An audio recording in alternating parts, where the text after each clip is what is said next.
The NASCAR 2000 present Round 9 of the NASCAR Craftsman Truck Series today, live from Fountain, Colorado. Jack Sprague knows the devastation of a last lap defeat. He experienced it here at Pikes Peak a year ago. In 2000, however, he's concentrated on a climb to the top of the point standings. 2 wins in a row at Memphis with a last lap pass of his own. He's ready to redeem himself and score the three-peat. Jack Sprague has a chance to tie the series record of 3 in a row that's currently held by Ron Hornaday, set back in 1997. But Jack's got a lot on his mind coming into this race, a lot of concern with the tire wear. What are your thoughts coming into the race? Well, I don't know. I tell you, that's pretty much our full concern.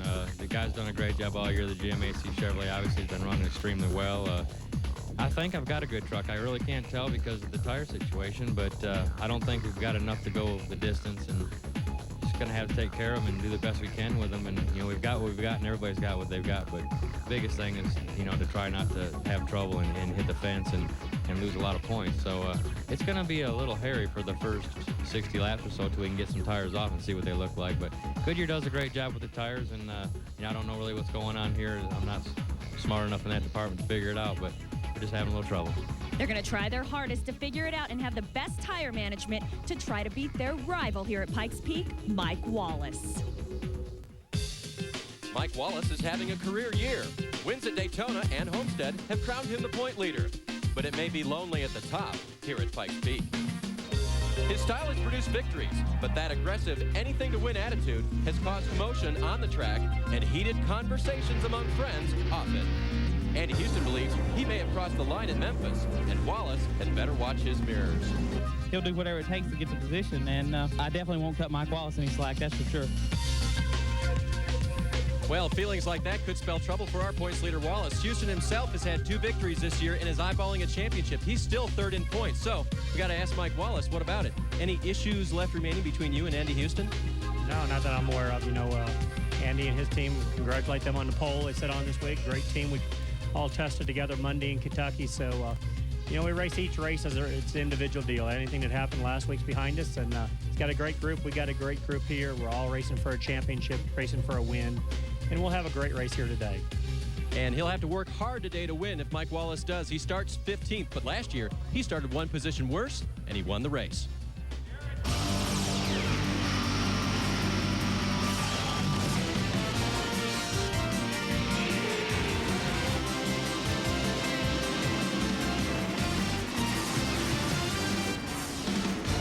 We're over a mile high in Fountain, Colorado for Round 9 of the NASCAR Craftsman Truck Series. Pikes Peak in the background as we're at Pikes Peak International Raceway for the Granger.com 200 and the NASCAR Craftsman Truck Series. The last time we saw Andy Houston, he was in the wall, and it has hurt him desperately. He is in the points now in 3rd position. He has a total of 131 markers behind points leader Mike Wallace. Jack Sprague has moved into the number 2 spot, only 40 markers behind.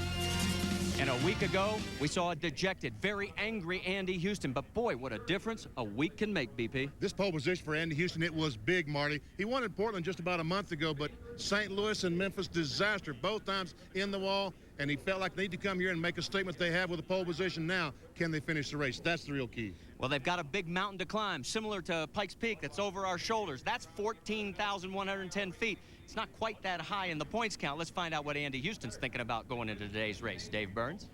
Well, Marty, that 15th place finish at Memphis put him 57 points further back from points leader Wallace, so that's a pretty tough deal. Now, Andy, how did you bounce back personally from that disappointment last week, and how'd the guys bounce back getting your truck ready? Well, you know, a lot of hard hours and a lot of effort. The guys worked really hard all week, brought a brand new truck here this weekend, and, you know, no better way to debut it than by starting on the pole here. So, really, our focus is just to stay up front all day and try to keep tires on and hopefully make it win number 3. No lingering thoughts about your altercation with Wallace? No, not really. I mean, you can't focus on that kind of stuff. You just have to, you know, you just have to go on. And really, I feel like nothing would be more satisfying than, you know, wearing the field out here today. So that's what we're going to try to do. That's the most satisfying way, guys. Put it to them and win the race. With a 4th qualifying position, the best ever in the NASCAR Craftsman Truck Series for Rob Morgan. Very excited. Your team has stepped it up. A lot to do with your new crew chief, Bill Engel. Tell me a little bit about your confidence coming into this race. I think just with Bill's experience and what he brings to the team and the preparation in the trucks, it just gives me a lot more confidence as a driver. He helps me. Bill's driven, so he helps me as a driver and knocks me around when I need to be knocked around a little bit and straightens me out. But he's brought just a lot of confidence to the whole team, I think. Well, this is Rob Morgan's 45th career NASCAR Craftsman Truck Series start, and he's very excited. Hopes to run in the top 5 all day. Well, we're getting ready to take a look at the starting grid, but from one Rob to another, Robbie Knievel earlier today was flying through the air with the greatest of ease. His landing, look at this, no hands. Our guys won't be doing that, but his landing might be a lot better than some of the guys competing in today's NASCAR Craftsman Truck Series event. When we come back, we'll set our starting grid and go racing round 9 of the NASCAR Craftsman Truck Series. Stay with us. Starting grid as the trucks have just fired engines here at Pikes Peak International Raceway. And on the front row, in fact, the top 4 broke the old track record. Andy Houston did it the quickest, 133 and some high change in his Chevrolet, and that's his 3rd career pole. Randy Tolsma alongside his best starting position of the year. In row number 2, Greg Biffle and Rob Morgan. They actually tied. You can see identical speeds.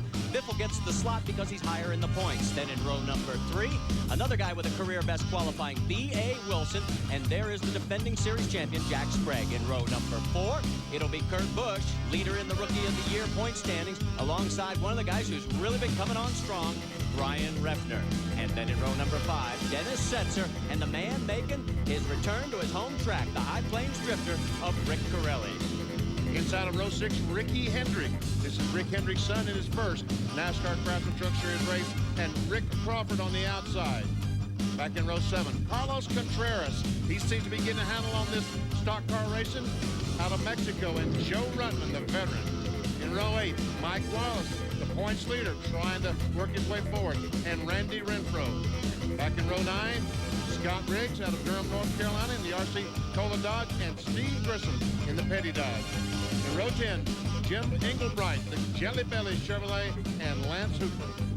And in row number 11, 2 guys that struggled in practice and qualifying, Terry Cook and Jimmy Hensley. Then in row number 12, Lance Dorick. Remember, he's got that broken wrist. He is going to be coming out. Hermie Sadler will be taking over. First opportunity, Jamie McMurray alongside in row 12. Row 13, Chris Horn and Randy McDonald. Then in row number 14, it's Ryan McGlynn and Rick Ware.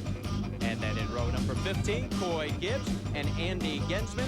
Back in row 16, we find Wayne Edwards and Marty Houston. Blew a motor in qualifying. That's why he's so far back. Bill Bonifield, Billy Kahn in row 17. And in row 18, Bobby Hillis. Out on the pace laps, let's take a look at the makeup of today's field. It's 19 Chevys, 9 Fords, 7 Dodges, and look at the difference. Now, just 2 races ago, everybody had a pair of victories, but thanks to Jack Sprague, Chevrolet has opened up a 10-point margin in the Manufacturers' Championship. Houston has a couple of victories, and Jack Sprague has a couple of victories. And there is the front row, Andy Houston and Randy Tolsma. Let's take a look at the race analysis. 200 laps. That's a little less than last year's 300K versus 488,000. The pit window for tires more than fuel. They could probably go about 80, 85 laps on fuel, but we have talked about tires, and some of these teams are going to be lucky to make it to 60 laps, BP. And the race record, first race, as we said, at 200 miles, and total margin of victory in the past 2 events at Pikes Peak, less than 1 second. Last year's finish, the 3rd closest in series history. On boards. Jim Engelbright, the Jelly Bell, is on board. It looks like he's hauling a truckload of jelly beans. He starts back in 19th. Mike Wallacey, Team ASC, Ultra Wheels on board camera. Mike starts in 15th. Greg Biffle has the Granger Ford in 3rd spot. He has an onboard camera today. We'll be following his action. And our pole sitter, Andy Houston, in the Cat Rental Store Chevrolet. One of the things that really struck me, yesterday's happy hour, rookie Kurt Busch, rookie Ricky Hendrick were 1 and 2 as far as the final speed charts were showing, and Marty Houston was 4th quickest, so we'll have to keep an eye on those 3. Let's go to Amy East for a quick update from the pits. Amy? Something else we're going to have to keep an eye on is the tires. We heard Jack Sprague talk about his concerns. Greg Biffle also has those concerns. This is a set of right sides from yesterday. This is his right front. As you can see, already wearing down to the cord. There's also on the right rear, you see marks like this all the way around it. 35 laps on this set of tires. Major concerns down here in the 50 pit. Dave Burns. And Amy, some of the teams are going to try to take advantage of that. The teams that did not have trouble with tire wear, including the 25 of Randy Tolsma and our pole sitter Houston. I just spoke with Gary Showalter, Tolsma's crew chief, and he said we can go 80 laps on tires, but everyone may come in for that 30 to 40 lap stop to put on right side tires. He said we're going to have to come with them because otherwise they'd get back out there and run us out of fuel. Thanks, guys. They continue to make their way around the track here at Pikes Peak International Raceway. We'll take a commercial break and go green flag racing here at the Pikes Peak International Raceway.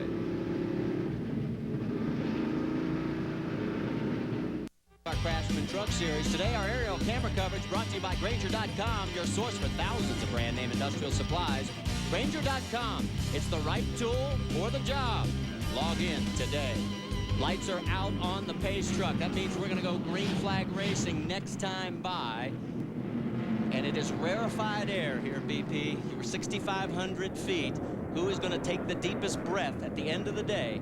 A little over 2 hours from now, we're about to find out. 200 miles of racing, 200 circuits here on this 1 mile layout. $488,000 at stake. And of course, those oh so valuable championship points. Pace truck pulls off. Speed coming up. Andy Houston, Randy Tolsma on the front row, and round 9 of the NASCAR Craftsman Truck Series is green.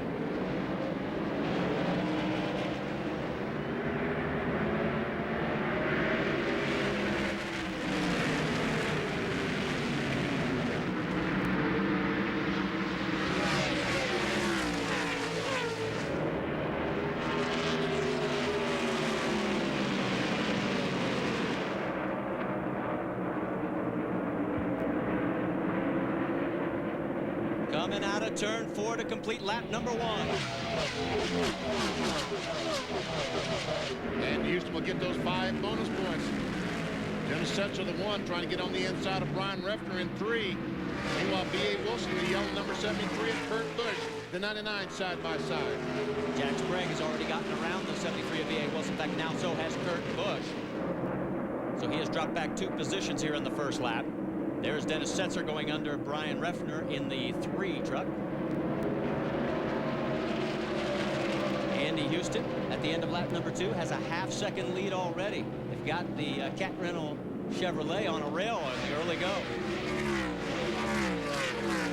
There's Rick Corelli, a 66. Hometown track he wants to do oh so well. Here's Mike Wallace, the points leader, the 2 truck, trying to get on the outside of Rick Crawford. Now back up to the battle between, now back to Rick Crawford and Mike Wallace side by side. And Wallace is now up to 12th. He has picked up 3 spots. 3 wide down in turn 1. Hang on, that's Jimmy Hensley on the outside. Back on board with Jim Englebright. That's Terry Cook right behind him. It's a battle for 19th on the racetrack. Well, he goes up, Englebright goes up the hill, gets a little loose, and as he does, Terry Cook just goes right by. Right behind him, that's Jimmy Hensley going under Lance Hooper. So Hooper in the process of going backwards, the former Southwest Tour champion. And Hensley, who had a very difficult practice in qualifying. In fact, he is running this race very sick. He's got a sinus infection, can barely talk on the radio. The guys are having a hard time communicating. Meanwhile, look at this battle up front. This is a battle for 4th. That is Rob Morgan in the Axiom Ford, right in front of Jack Sprague and Kurt Busch.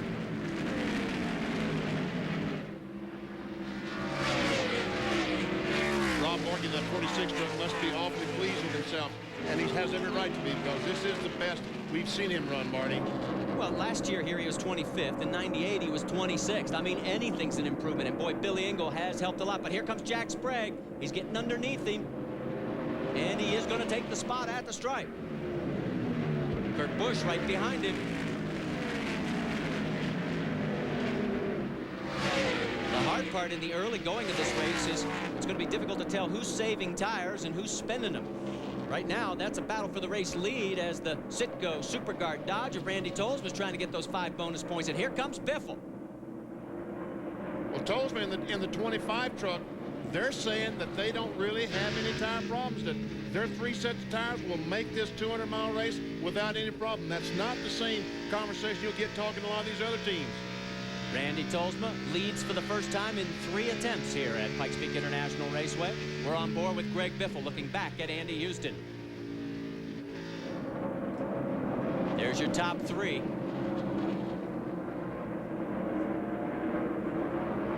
And Tolsma, after having a series of setbacks early in the season where mechanical problems befell the team and also some crashes that weren't his fault. And we've got a full course yellow. We've got debris on the backstretch.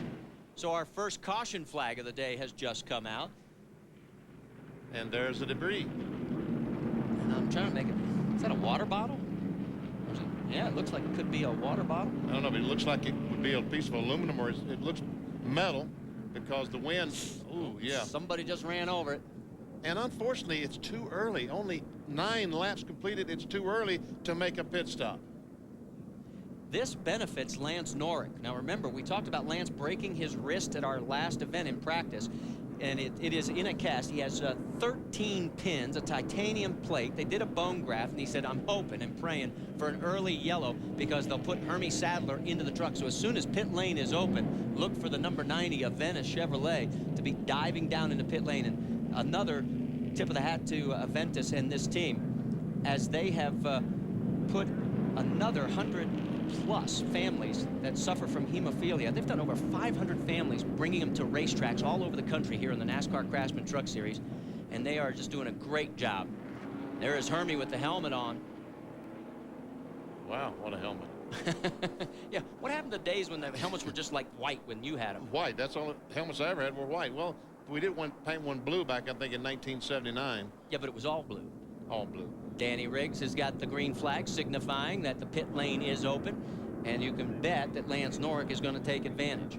Well, he needs for these teams to close up. You see, look at all the gap between all these vehicles, and he needs for them to close up because he needs to get in. This is going to take quite some time with all the radio hookup and all the air hoses blowing on these drivers. It takes a while, so he finally wisely passed these guys and will come down pit road. Let's go down to Dave Burns, who is in Lance Norrick's pit. Now, part of Lance's program is called Victory Lane Kids, and Spencer Straub today is the honorary crew member. He's holding the signboard today. Spencer's a hemophilia sufferer, and he's also a drag racer, so it's a big thrill for him to be involved in the event here today. Unfortunately, his driver, Lance Norrick, is going to have to get out now. Fans will remember last week at Memphis, Lance was injured in a practice crash in happy hour. He has 13 pins, a plate, and a bone graft in his left wrist. He's now out of the truck. Hermie Sadler goes in for his 3rd ever Craftsman Truck Series start, and Hermie told me just before we went green today that he is ready to get in this truck because they're a lot better than they used to be. He said they used to drive like trucks, now they drive more like cars. Guys? Well, he finished 5th at Martinsville back in '95, so Hermie can hustle the truck around the racetrack. Stay with us. We're under our first caution here at Pikes Peak. National Raceway, a change for the lead. Yes, the Granger Ford of Greg Biffle gets around Randy Tolsma. Not yet, he hasn't. Tolsma's still on the outside, but now finally Biffle will take the lead. Kurt Busch, little nudge to the 25 on the outside. We're going to go 3 wide. No, Andy Houston says not enough room. So Greg Biffle becomes our 3rd different leader here in the early going. We've only run 14 laps of the 200 schedule. And look at Kurt Busch. The young 21-year-old rookie is into 2nd. Now the 25 has slipped back, Amy East. Any particular reason why? It was initially as a favor to Greg Biffle and the Granger team to let him lead a lap. He was promised by Randy Goss through Gary Showalter he would give him the lead, him being Randy Tolsma, the lead back. Randy said, I'll do it. We may need a favor from him later, but I'm reluctant because he couldn't hang with me and Andy Houston, and he was afraid that Andy would get his nose in there as he has done, and now Randy has dropped back. So a costly favor that he just wanted to give to a fellow teammate. Still early in the race, though. It's still early in, and Tolsma has a very good truck. This Citgo truck is very good today. On board with Andy Houston, and you're looking back at Randy Tolsma. This is a battle for fourth, as you see on our scoreboard. Check it out, see where your favorite truck driver may be running at the time. You heard earlier Andy talk about this is a brand new truck. It's chassis number 007. Guess what the name of the truck is there, BP? Bond. James Bond. James. Shaken, not stirred. Don't forget it. Here we go. It's Greg Biffle opening up a bit of a margin now. Has a 0.6 of a second lead over his Killer Bee teammate Kurt Busch. Jack Sprague another 0.2 back in third. Lance Norrick is just gotten out of the truck. Let's get it caught up with him and how he's feeling. Oh, and Mike Wallace. Wait a minute, guys. Mike Wallace slowing dramatically, giving up a lot of ground on the backstretch. Then it doesn't sound too good.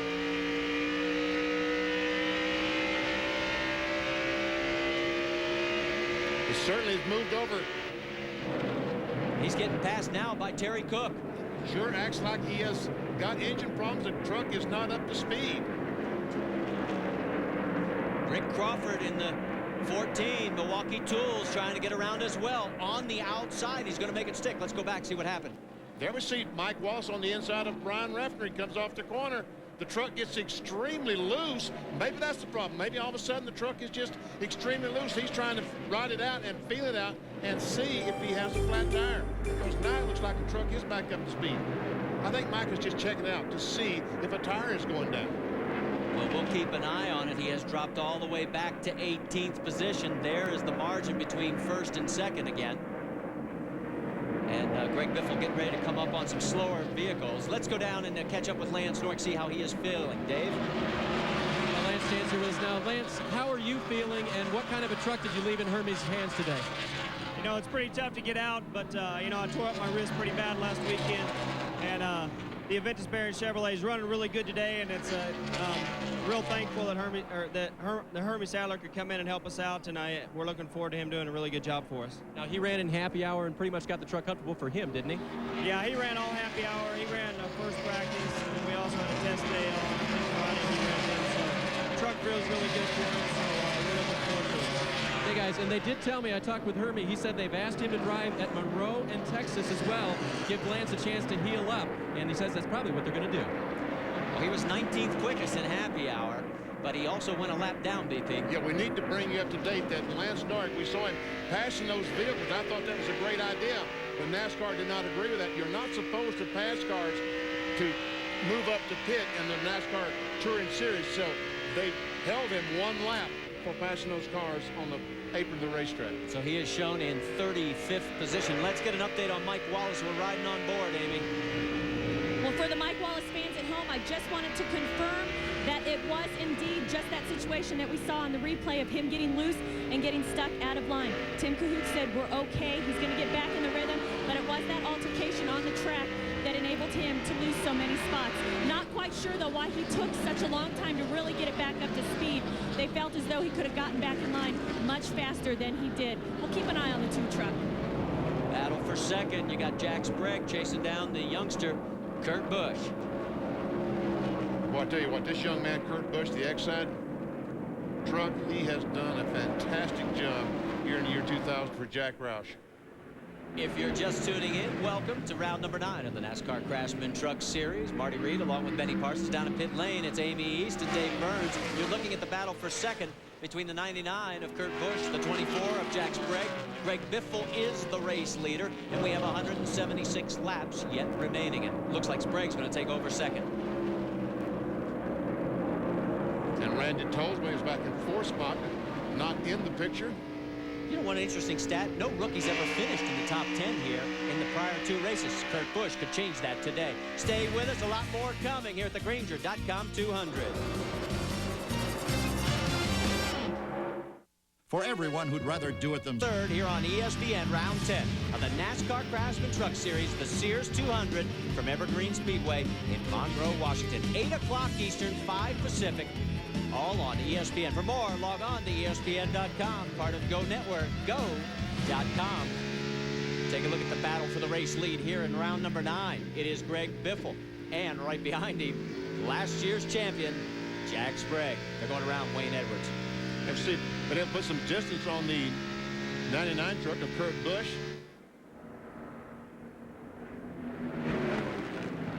Now, you might see a little duplication in the GMAC Financial Services Chevrolet camp. That's number 17 of Ricky Hendrick. Right now, Ricky running in a very respectable 12th in the number 17 truck.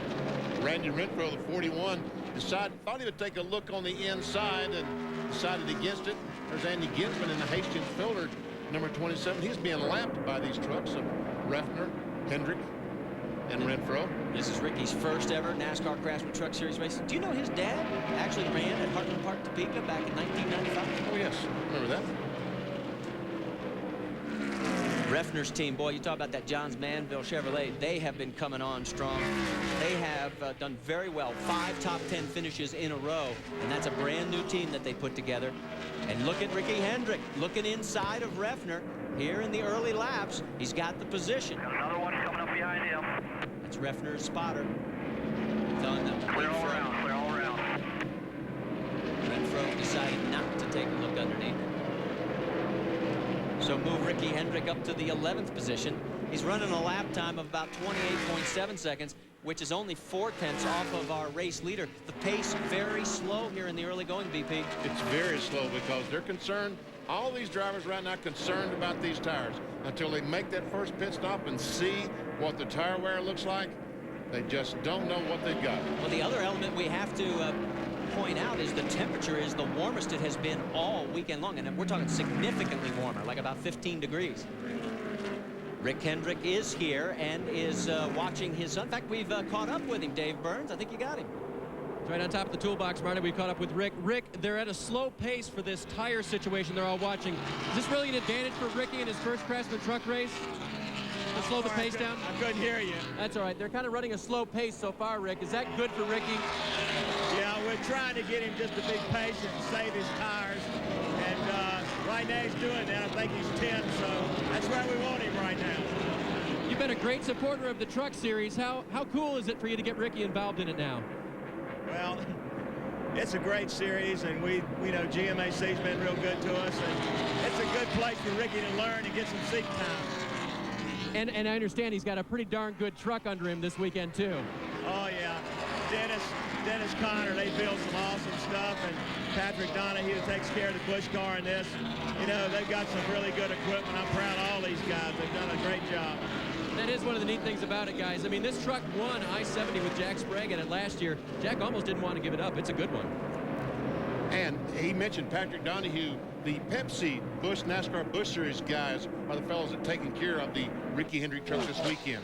Jeff Gordon's Busch team and Ricky Hendrick's Busch team. That's a battle for 8th that we're now focusing in on. Joe Ruttman has just gotten around B.A. Wilson, and Ruttman, who started 14th, has been picking them off slow but sure. There's Rick Corelli now closing in on B.A. Boy, Corelli wants to do so well here. He has never been so frustrated in his racing career. He says, Marty, I've never had so many DNFs in my life. And this team has been struggling. It seems like every time they take a step forward, they take one or more backwards. And it has just been a struggle, but they have yet to give up. Their attitude's been fantastic. And what a tremendous round of applause that Rick Corelli received today when introduced to this partisan Colorado crowd. Let's go back to the race lead. There's the margin. The Granger Ford of Greg Biffle is up front. They don't need the tools yet, but they will soon. Stay with us. Development involving our points leader, Mike Wallace. He shredded a right front tire, came in, had to change it, has lost 2 laps, BP. And let's get an update from Dave Burns in the pit. Dave? Marty, I just spoke with Tim Cahoot. He was very loose, and the tire now shredded back in the back of the pit stall for Mike Wallace. They don't think it blew or cut down. They believe that it was leaking slowly. Tim told me that Mike had radioed in that he was very loose, and that definitely could have been the reason. When they did come in, the pit stop was a bit long. Jackman Rick Pennington was unable to get the truck up immediately because the tire was down in the front, so they had to lift the truck, get the jack underneath, and then put 2 right side tires on and fill it full of fuel. And what this does to the points championship, look at this. Sprague would vault into the lead if the race ended right now, and Wallace would be 63 markers behind. And he could lose even more if he has any more problems. He's currently running 32nd, 2 laps down. Oh, Ruttman's now got a right front tire. So we were worried about tires today, and so far here in the early going, we may be seeing some problems. In both situations, the tire went flat at the worst possible spot, going in turn one. Mike Wallace and now Joe Ruttman both have to ride the entire 1 mile racetrack with the right front tire flat on the rim. And Ruttman, who has been besieged with problems lately, look at this thing. It is just shredding the bodywork. Let's go back, take a look. There he is going down in turn one. The right front tire goes flat, and Ruttman just is so lucky that the truck did not veer right and go directly into the wall. He had his worst finish last week at Memphis, 19th. Dave, he's screeching to a halt. We'll see if they can have any better luck on the right side than the 2 crew did. Same problem, of course. The truck now down below where the jack would normally get underneath. And so they're looking at the right front again, going to pull that up.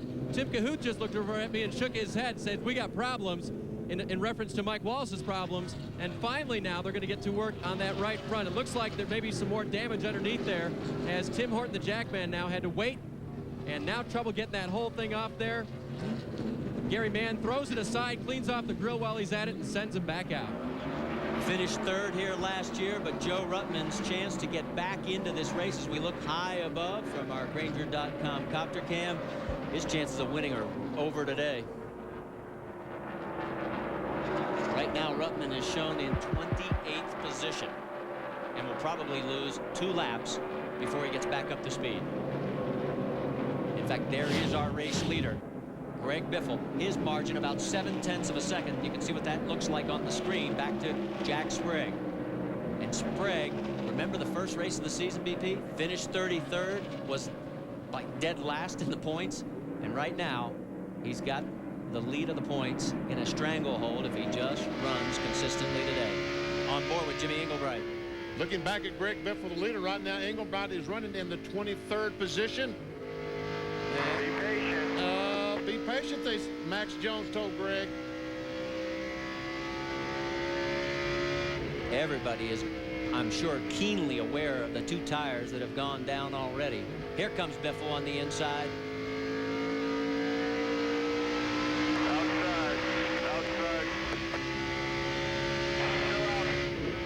He finally clears him. He's got more traffic in front of him, though. So right now, 22 trucks on the lead lap. That's Randy McDonald and Terry Cook, the 88 truck, directly in front of Biffle. Those guys are battling for position on the racetrack, so they aren't going to want to back out, either one of them. So Biffle follows McDonald. That's going to be a little bit costly for Terry Cook, because not only is he going to lose the position to McDonald, he's going to go a lap down. And here comes Sprague. And look at the beneficiary in this deal. Jack Sprague has pulled right back up on the back bumper of Greg Biffle. He picked up half a second in 1 lap, thanks to the traffic.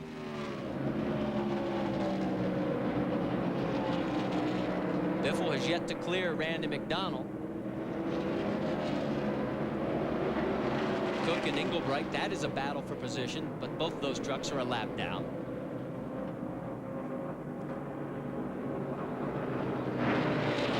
Battle for third spot. Randy Toles with a Citgo Dodge just pulled up on the back tailgate of Kurt Busch in the X side. Looked like the last lap down the backstretch that Tolesville would get under him and take the spot away, but Busch has now moved up on the racetrack and is getting that high line to work for him. Kurt Busch leading in the Rookie of the Year point standings. Randy Tolesma coming off a 7th place at Memphis and just 2 races ago a 3rd at St. Louis. And before that, I mean, they couldn't buy a break. Let's get a little update on that Citgo SuperGuard Dodge. Amy, what do you got? Over the scanner at lap 47, Randy said, you know what, you guys, I really think we're getting wore down on these right sides. He goes, we could be getting close to the cords. Crew Chief Gary Showalter said, worry about yourself and yourself only. Run your own race, and let's just try to be a little fickle here with the tire situation. Randy hasn't slowed down. If anything, he's almost picked up his pace a little bit. So a little confusion down here. Is he nervous about the right sides or not? Right now, his race performance on the track is proving otherwise.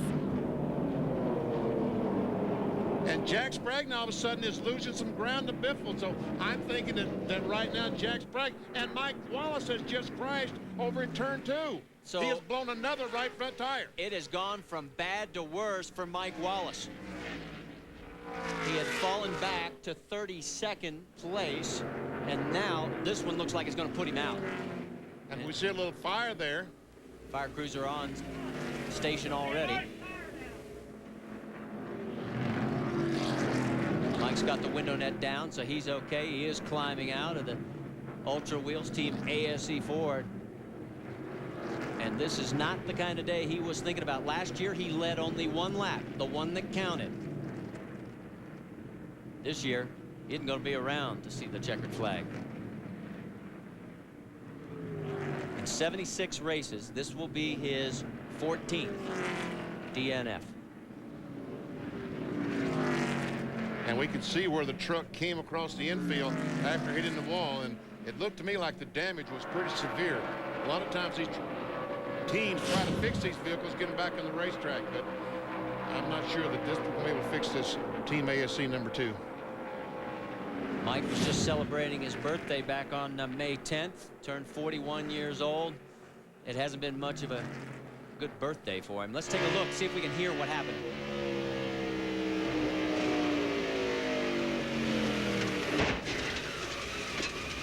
That's what happens when the right front tire goes flat. Oh, Rob Morgan just barely got by.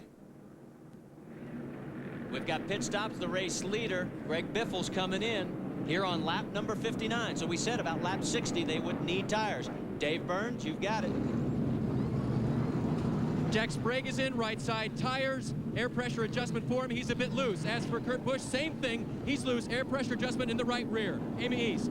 Greg Biffle took on right side tires, and they were fast. They didn't make any chassis adjustments, just an air pressure adjustment. Is now Jack Sprague. It's stalled here on pit lane, but gets it going. But looks like Kurt Busch beat him out. Well, they may argue about that, Amy. See, now they got to be careful over here because there's rescue workers over there.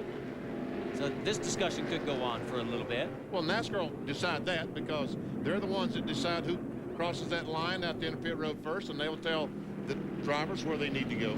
You saw Scott Riggs there in the RC Cola Dodge. He's in 16th position. We're going to take a commercial break. We'll sort it all out for you when we come back to Pikes Peak International Raceway. Mike Wallace here at the Granger.com 200 at Pikes Peak International Raceway. He has surrendered the points lead as a result of 2 right front tires going down. Let's go back and show you what happened one more time. Wow. That's a bit that's psychedelic. Yeah, it is. Right front tire goes flat. You have no control over the vehicle. And Rob Morgan just barely goes by. And Mike just kind of pulls over to the fire truck and says, in case there's a fire, you can put it out. Now look at what happened to Jack Sprague in the pits. He's trying to come out, and the GMAC Financial Services Chevrolet stalled.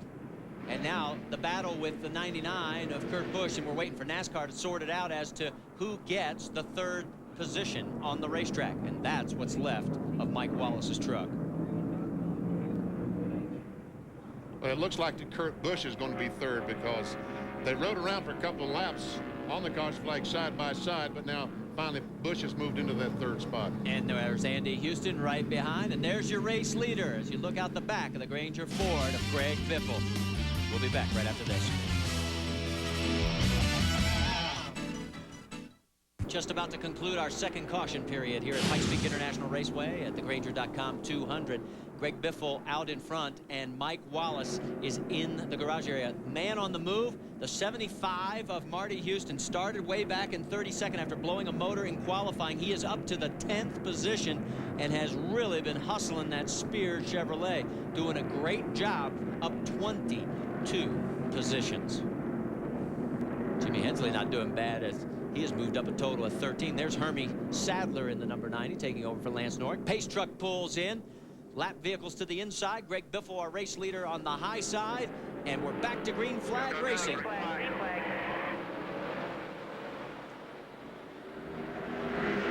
Terry Cook trying to get back on the lead lap. Doesn't look like he's going to be able to do it.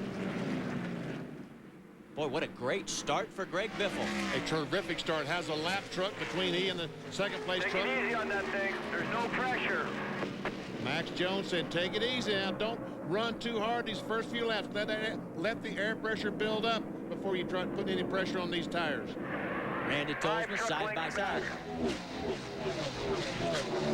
Let's talk a little bit of tires about that lead truck. Amy, what have you got?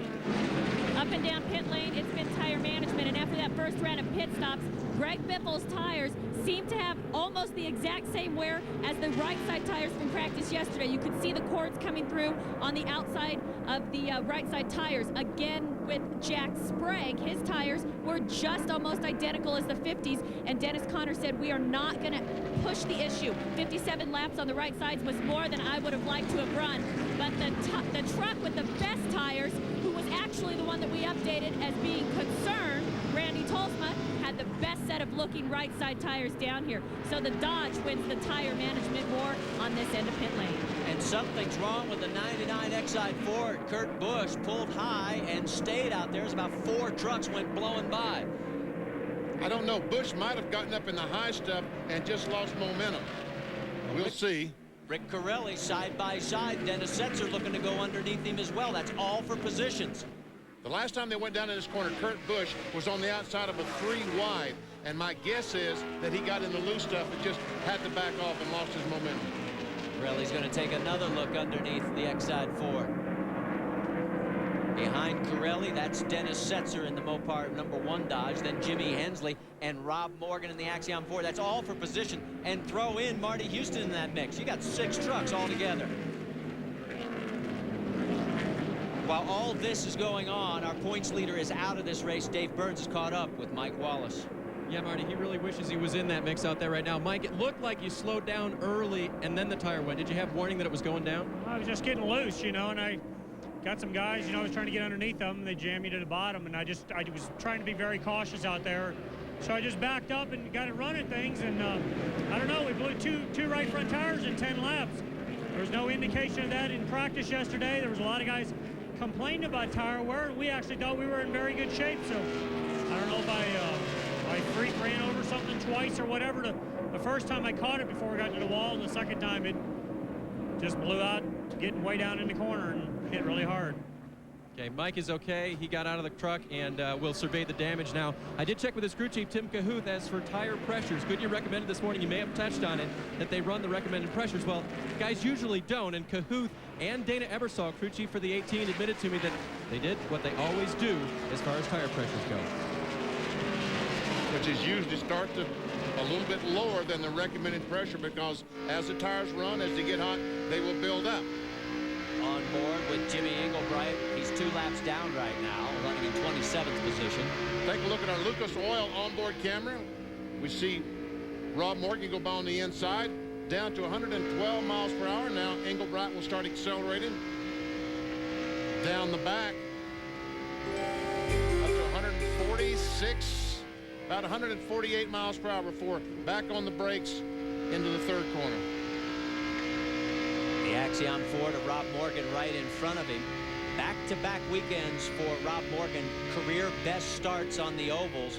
A 6th and a 4th. In fact, that 4th is his career best road course or otherwise. He started 5th at Topeka last year, which was his prior career best, and he's pulling away. Now Sprague has moved into 3rd position. That's Andy Houston right behind him. So Jack Sprague, and you heard Amy East talk about the fact that they also got down to the cords on the right side. Everybody going to have to be watching those tires. And they are tiptoeing around this track at 28.5 seconds a lap. And believe me, that is tiptoeing here. Stay with us. Over Bullet Series Trail. Behind there, that is Greg Biffle and Randy Tolsma, who's very familiar with IRP. Tolsma's at a 7. You know, during the commercial break, we were listening to the radio of Greg Biffle, and he was talking about he felt like that left rear tire was giving up, BP. Well, and that's one thing. You know, the first time the right side tires, they ran 55 laps or something, and the tires were okay. Well, now they changed the right sides. They didn't have any lefts.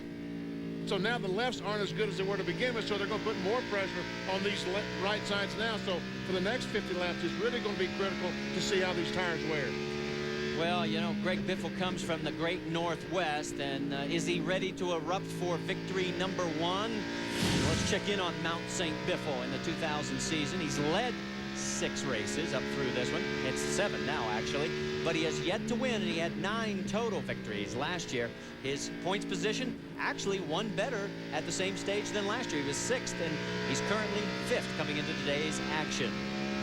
And leading this one, in fact, he has led a total of 68 of the 82 laps run so far. So the Granger Ford doing very well here at the title event, the Granger.com 200. Well, I'll tell you what, Jack Sprague has dropped off this pace between these two. He is about 2.6 seconds behind the race leader. He knows that he has to take it easy on the tires. I'm talking about Jack Sprague. That's one reason he's fallen back.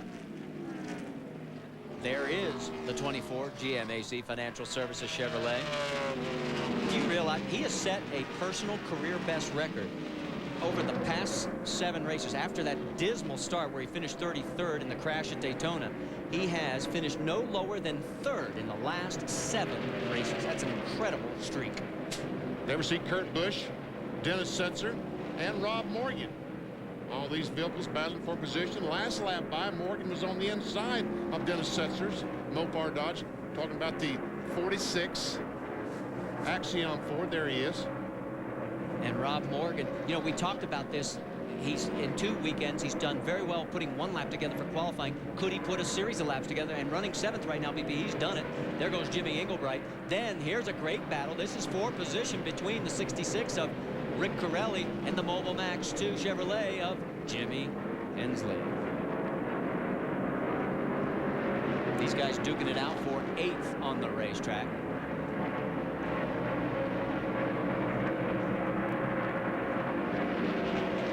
Looks like Hensley's a little better through the corner. Here comes Crawford, Renfro, and Ricky Hendrick.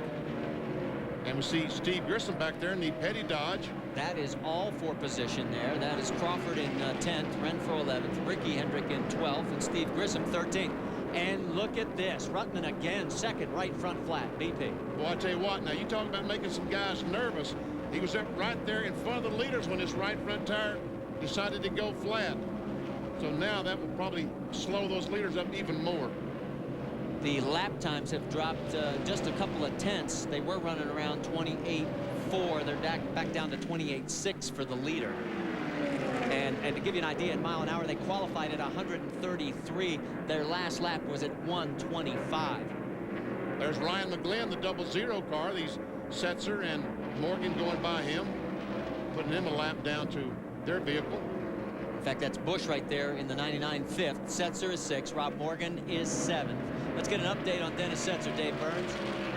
Well, Benny talked about guys getting nervous. One of those guys early today was Dennis Setzer, and it was when he was riding behind the 18 of Joe Ruttman. He saw that first right front go down, and he radioed into Howard Comstock, his crew chief, and said, I'm backing off.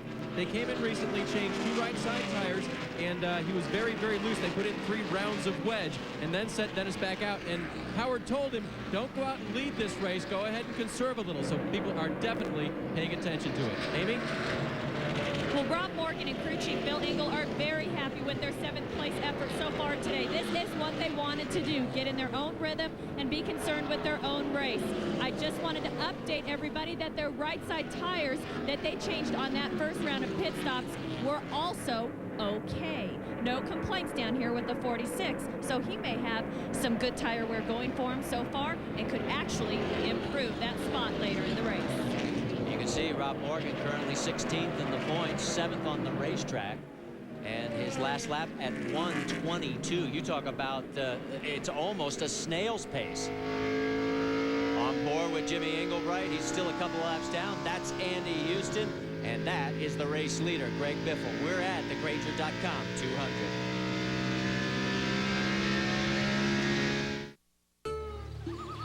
To Andy Houston, started on the pole and has run up front all day. He's currently running in 3rd. Got a great battle going on right there, you can see, with Jack Sprague. And what about Steve Grissom? Well, he started back in 18th, and he has been slowly but surely, effectively working his way up this field. He has moved into the 12th position, BP. And I would dare say he'll be in this before the race is over. I think he will, because this is a situation that you can't run as hard as you would like to, because right now Carlos Contreras is sitting on pit road with a flat right front tire in the Hot Wheels Dodge. So they all realize that the tires aren't a problem. Contreras was 18th when he came in. He's getting a penalty assessed. We don't know exactly what for. And here comes Steve Grissom in the right front. Looks like it's going down on the 43 Dodge. Wow, not even the snail's pace can save you. Wow. When you pit under the green, Dave, this is costly. And for Steve Grissom, the tire is not shredded all over the place like it was for Carlos Contreras, who was sitting on pit road about the time that he came down, but it's definitely flat. And as the crew goes and takes a look at it, that's what they're going to find. Now, I just spoke with Larry Krause, the Goodyear representative here this weekend, and he said they're not seeing the same problems they saw yesterday. So the guys that heeded the warning today to run recommended pressure and take care of the tires seem to be doing okay. But, and I say that from the 16 of Jimmy Hensley, their tires are great. And Troy Selberg told me, hey, we're playing by the rules and we're having no trouble. Battle for fifth that we're looking at right there. It is Dennis Setzer getting around the 99. And there is Rob Morgan. That is fifth, sixth, and seventh. Benny, are they, I mean, what do you do in this situation? Well, I don't know. I don't know what they're doing about air pressure. It could be that some of these guys are starting with a little bit less air pressure. Also, they may be too aggressive with the camber gain in the right front. You know, if you jerk that tire in when the car goes down the corner, if you jerk that right front tire in on top, it will help the vehicle turn. They can get it going the other direction. So some of the teams are doing that. They're very aggressive with that upper A-arm, trying to jerk that wheel in, give it some negative camber. When you do that, the tire has a tendency to ride on the inside of the tire, which will wear out quickly and blow. Well, we just got word from the pits. It was a melted bead on the 43. Now, normally we associate that with braking, and this is not a heavy braking track. It shouldn't be a heavy braking racetrack, but it could be that you're trying to take care of everything or are really using too much brake. Rick Pirelli's in on pit road with an unscheduled stop. Pirelli has pulled down into pit lane, and they are going to work on the right side, but it does not look like he has a flat. We are on lap number 102. Remember, the first yellow where everybody was pitting was back at lap 60. And they're going to go ahead and change 4 tires, which is really not bad strategy. You can do that under green flag conditions in the NASCAR Craftsman Truck Series. You can only take 2 tires when we are under caution. Meanwhile, Greg Biffle keeps cruising along. Does he have any problems? As of now, he doesn't. He's in front of the Grainger.com 200. Stay with us.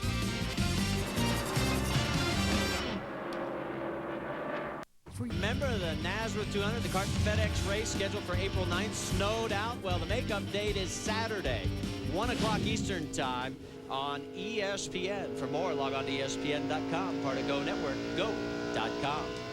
We got some heavy action going on between Andy Houston, the Cat Rental Chevy, and Jack Sprague and Dennis Setzer. That's all for third. Today, the aerial camera coverage brought to you by Grainger.com, your source for thousands of brand name industrial supplies. Grainger.com, it's the right tool for the job. Log in today. Well, Andy Houston was running third. He's now back to fifth as both Jack Sprague and Dennis Setzer has gotten by. And here comes Rob Morgan in the 46. He is having the race of his life. His career best finish was fifth at Heartland Park, Topeka. That was not a surprise. He grew up cutting his teeth on the road courses. Used to run the sports car series and now makes the move over here. And boy, look at this. Side-by-side racing. This is his best run on the oval since joining the series. Still down there. It's Andy Houston's spotter. Doug Sigmund giving the call for the number 60.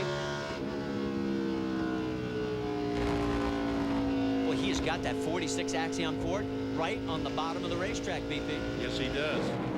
Oh, Ricky Hendrick in the wall. We gave it to you in stereo. And that is going to bring out our third caution. And look what the problem was, BP. Another right front tire down. What a tough break for this young kid. He was running in 9th position. Had a great debut going here in the NASCAR Craftsman Truck Series. After only 3 days of testing, he has been in the top 15 every session this weekend, including qualifying where he came in 11th. Tough break for young Ricky Hendrick, but he has nothing to hold his head down about. I mean, everybody seems to be having problems with the tire management on the right front especially. has to make Jack Sprague very nervous because this is one of his trucks out of his team. Well, I think we're going to be able to take a look and see exactly what happened to Ricky and the Team Chevrolet. Well, he just goes to the corner. We'll see the marks in front of him was Mike Wallace, and this is Rick Henry, just a few feet apart, where both of them, the right front tires go flat, they go down in the corner and hit the wall. So our third caution, last year we had a total of 4 cautions for 21 laps. The record was 9 back in 1998. And here comes the race leaders as Greg Biffle leads them down and pulls the Granger forward. There's Randy Tolza. Let's go to Amy East. Randy Tolza's going to take right side tires. They made a slight air pressure adjustment. They're very happy with their truck. Greg Biffle takes left side tires. Dave Burns. Left side tires for Jack Sprague. He's already gone. He beats Andy Houston out of the pits. He'll follow Biffle. So 2 sets of lefts, 1 set of rights. Wow. Wow. Now that, ladies and gentlemen, took a little bit of nerve to change left sides when everything we've seen has been right front tire troubles.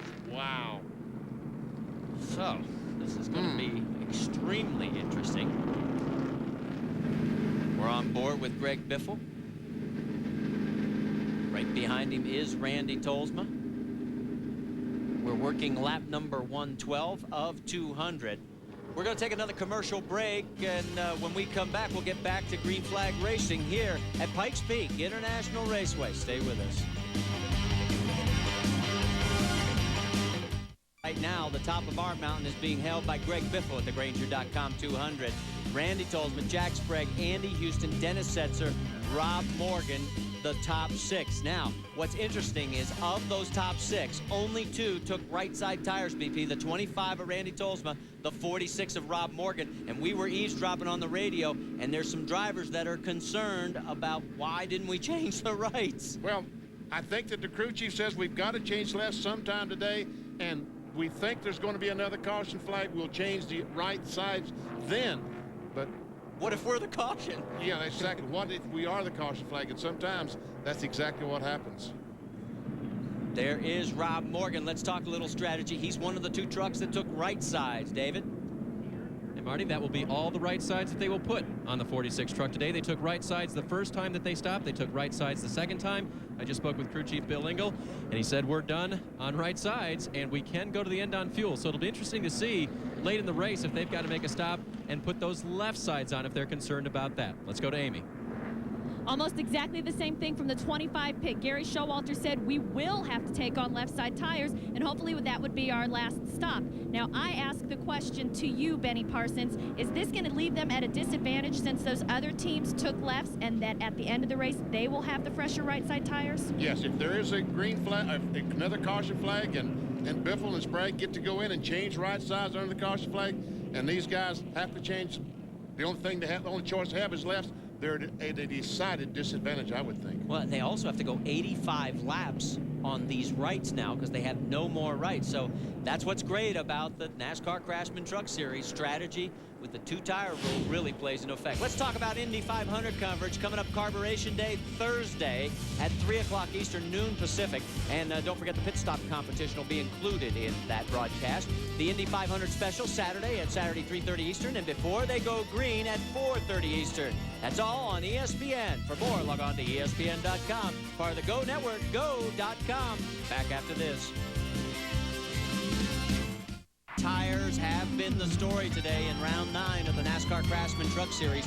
We are still under our 3rd caution of the afternoon, and boy, the right fronts have been taking a beating. Look at the crowd, a great crowd, biggest crowd we've had in the 3 years we've been coming here, BP. A terrific crowd. They were lined up, as a matter of fact, about 50 deep out the ticket window this morning, trying to buy some tickets to get in and see the, not only do they have the NASCAR Craftsman Truck Series today, also the NASCAR Southwest Series this year, and some open wheel cars.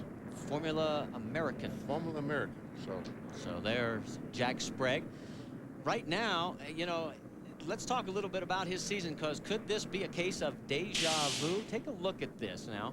His points position was first in 1999. It was second coming into this race, but with the troubles that Mike Wallace had, if the race ended right now, you're looking at the new points leader. And he already has 2 wins this year compared to 1 last year. Look at the top 5s, the top 10s, and look at the laps led, almost identical. And that's all before the start of this race, and doing very well. And like everybody else, though, very concerned about the right side tires. And Jack Sprague seems to be having fun this year, as much fun as I've ever seen him have. He just really seems to be enjoying himself and his season, working with his guys, the NASCAR Craftsman Truck Series. You know, he said, unless I get a Winston Cup ride, you know, I don't want a bush ride. This is where I want to be, the NASCAR Craftsman Truck Series, unless a Cup rider to come along. You're riding on board with Andy Houston right now. Dennis Conner has been appealing to NASCAR officials to allow more tires to be distributed. You only get 4 sets on a race weekend. We have no decision on whether or not NASCAR will take that into account, or whether or not it's run what you brung, fellas. But right now, everybody's getting ready to go back to green flag racing. As they're coming out of 4, the pace truck pulls off of the track, and we're going to go back to green flag racing with 80 laps remaining here at Pikes Peak International Raceway, and Greg Biffle, your leader. Green flag.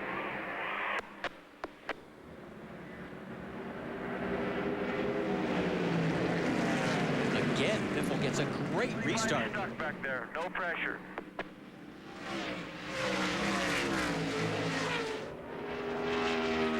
Running 2 abreast. The lap truck's on the inside. Look at Grissom, got a little high on the 88 of Terry Cook. On board with Andy Houston. Houston running in 4th. That's Sprague right in front of him. See B.A. Wilson there in the 73 truck. Evidently he's had some trouble, but I didn't check, because he is now a couple of laps down. That's Joey Sontag out of Dallas, Texas. Sponsor on that 73 and owner. He is 2 laps down. He had his career best start today in 5th. Started 7th last year at Martinsville. That was his prior best start, but has fallen off the pace. And Steve Grissom back in the Dodge, the Petty Dodge. He's a couple laps down, at least 1 lap down after an unscheduled stop with a flat right front tire. Let's get an update. Put a period on that 73 of B.A. Wilson. What happened, Amy? They decided to make a green flag stop just prior to that yellow flag. They took on 4 tires and lost track position at that time. They felt they needed to. They were a little concerned with the tire wear, although it does look okay down here. They took a green flag stop, and that's what put them the laps down. All right, thanks. That explains it very succinctly. And the BA's day is going to be a struggle from here on out. Meanwhile, look at the battle closer to the front of the pack. That was Sprague, and he has dropped back about a half a second from Randy Tolsma, who is in 2nd place. And there is the 99 of Kurt Busch. We go on board with Andy Houston. Sprague and Houston, this is a battle for position. That is for 3rd. Now remember, Grissom is a lap down. He's trying to get back on the lead lap after having his right front tire go down. Look at this. Whoa, getting awfully twitchy coming out of the corner. Houston makes a nice save. Houston didn't have the entire racetrack to let that truck drift up, so when he tried to turn the steering wheel under Jack Sprague, the back end tried to come out from under him. And that allowed Grissom to get around. Dennis Setzer now knocking on Andy Houston's doorstep, and that is for position. Setzer's in 5th. And there's Rob Morgan in 6th, Kurt Busch in 7th in the 99. Well, what a great run going for Rob Morgan. He has been in the thick of this all day long. Now let's go back and take another look at Andy Houston. Here he comes off the corner now. He needs to let that truck go up the hill, but he can't because Sprague is there. And oh, look out. He did a nice job, because that thing was pretty well around. Yeah, but the worst part about it is he just heated up the right side tires again. And that has been the Achilles heel on everybody today. On board with Andy Houston. Setzer has gotten around him. So Houston's back to 5th. And here comes Kurt Busch right behind. And right now, every one of these truck drivers is thinking one thing. Keep the right front tire on the truck. Keep the right front tire. Whatever we got to do, we got to save the right front tire. If you're just tuning in, 74 laps to go here in round number 9 of the NASCAR Craftsman Truck Series. Marty Reed, along with Benny Parsons, Dave Burns, and Amy East working pit lane. And let's take a look at our Dodge race recap, get you caught up. Greg Biffle is the race leader. He has led the most laps and will pick up 5 extra bonus points in the Gatorade money for doing that. We've had a total of 2 lead changes. 3 cautions, though, for 21 laps. Our average speed down to around 102 miles an hour. And tires have been the story. We've had right fronts going out, well, all over the racetrack. In fact, our points leader, Mike Wallace, was into the wall, sliding into turn number 1 when a right front tire blew and he could not catch it before hitting the concrete. So now you're caught up. Hope you'll stay with us to the end of the event. That's the battle between Andy Houston and Kurt Busch. That's for 5th. Let's go back to the battle up front. Biffle trying to hold off Randy Tolsma. Now remember, Biffle is on the older right side tires. Tolsma is on the older left side tires. Last pit stop, Biffle, Randy Goss decided to change left sides. Gear Showalter, the crew decided to change the rights on the 25.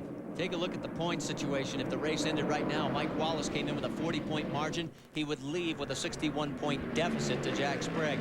Biffle would be a big beneficiary. Andy Houston would drop to 4th. Grissom would drop to 5th.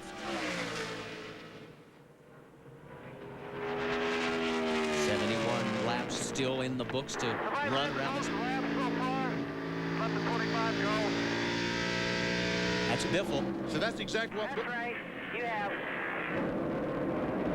Look at this one. Oh, Ricky getting loose in the 17. He got a tap from the 02 of Englebright, got him in the left rear, and almost turned him around going in the corner. That is for position between Riggs in the 86 and the 17 of Ricky Hendrick. That's for 12th on the racetrack. And Crawford's in that mix as well. So Ricky, after sliding into the wall, has battled his way back to 12th. Let's get an update. Dave Burns, what do you got? They've had a good day so far. I just spoke with Patrick Donahue, his crew chief, about why they came in right after the green went out this time and put on left side tires. The reason they did that is because they had put on right sides during the caution, and they just want to get Ricky to the end of this race and keep him safe. So they put on left sides as soon as the green came out, and now they can go to the end of the race. They don't plan to stop again. Yes, let me correct that it is a 15th position, and he is 1 lap down, so that was my mistake. Sorry, guys, to get you confused there. But he is still running extremely well, despite having the brush with the wall. Now, remember we were talking about Greg Biffle. He had called into his team, said, have I led the most laps? They said yes. Surprise, surprise, we got a new race leader. Yes, because let Tolsma go right now. Biffle's concern is keep the tires on his Ranger Ford.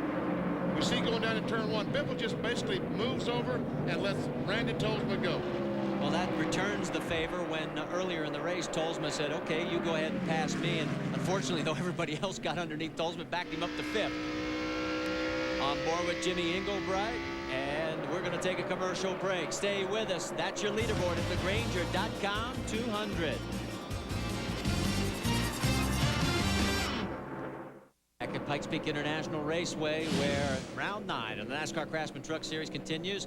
Randy Tolsma leading here for the first time in his career. Earlier today, led for 7 laps. Last year, he was running in the lead pack when, take a look at the right front tire. Deja vu. I bet you he's thinking about those rights. It cost him a chance at victory here last year. And right now, he is in front of Greg Biffle. And oh no, Carlos Contreras, and again it looks like a right front, and our 4th caution of the day will fly. And so now those guys that have to get that last set of tires, BP, here on lap number 140, 60 to go. Rick Crawford had pulled in, but he will go right back out so he does not get caught and go a lap down. He'll be a lap down. He has been lapped by the leaders, but he probably will save at least 1 lap by not changing the tires. Window net down, signifying that Carlos is okay in the Hot Wheels Dodge. But, boy, we have just seen this too many times today, BP. That right front just isn't holding up. This was a huge break for those guys, for especially, I think, Jack Sprague and Greg Biffle. They will get to come in the pits now, change those right side tires. We get a look high above, thanks to our Granger.com copter cam.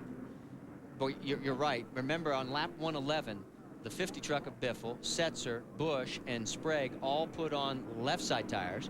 And then it was the 25 and the 46 of Tolsma and Morgan who put on the right. So Dave, let's get the last pit stop here with about 39 laps remaining. And Kurt Busch is going to be the first one we'll talk about as he finally makes it down into his pit stall here. His young crew going to work. They're going to put right sides on. They've saved a pair this time, and this time, guys, they are going to put on tires on Kurt Busch's truck. Right side tires as well for Jack Sprague, and fuel to the GMAC number 24. Slight an adjustment too on Jack Sprague in east. Greg Biffle took on his right side and Randy Tolsma took on his left. Of course, Randy's was a quicker stop while taking on the left side. He did beat Biffle out of the pit lane, but this is where it's going to come down to who's got the fresher tires, and it looks like Biffle with fresh right sides is hoping to be better than Tolsma with fresh lefts. And the reference you heard to the tires this time, definitely for the X-side Ford, was if you were with us at Memphis, late in the race, they took fuel only, went from the lead all the way back to 13th. They aren't going to do that again. And I think I said accidentally 39 laps. We have 59 laps remaining. Stay with us. Back after this.